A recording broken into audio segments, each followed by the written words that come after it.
Bildiğiniz gibi her yerin bir giriş kuralı vardır, edebi vardır, adabı vardır. Özellikle camiler dediğimiz ülkemizdeki camiler veya dünyanın herhangi bir yerindeki camilerimiz Kabe'nin şubeleridir. Kabe Allah'ın evi olarak anılır.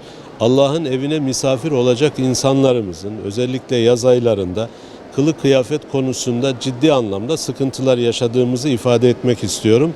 Ben Bursa özelinde söyleyeyim. Bursa Ulu Cami olarak gerek yani uygun kıyafeti taşımayan ziyaretçilerimizle alakalı söylemek istiyorum. Kendileri için özellikle temizlenmiş, hazırlanmış şal, etek ve feraceden oluşan takımlarımız vardır.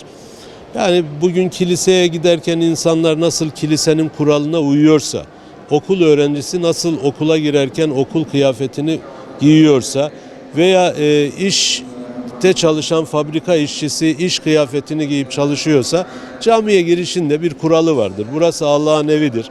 Burada ibadet maksadıyla gelen bütün insanlarımızın ibadetlerini zayi edecek, hoşnut, nahoş hareketlerden uzak durmak lazım.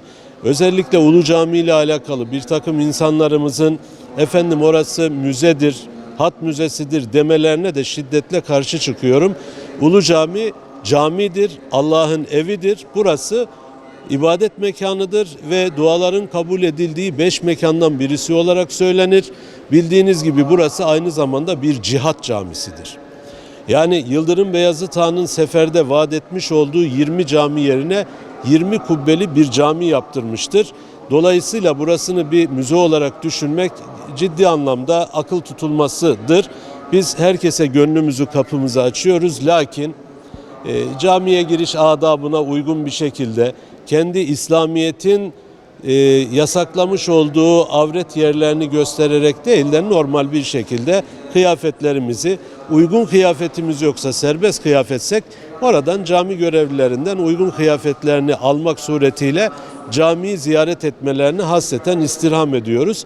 Buradaki görevlilere de verilen talimatlardır zaten camilerin.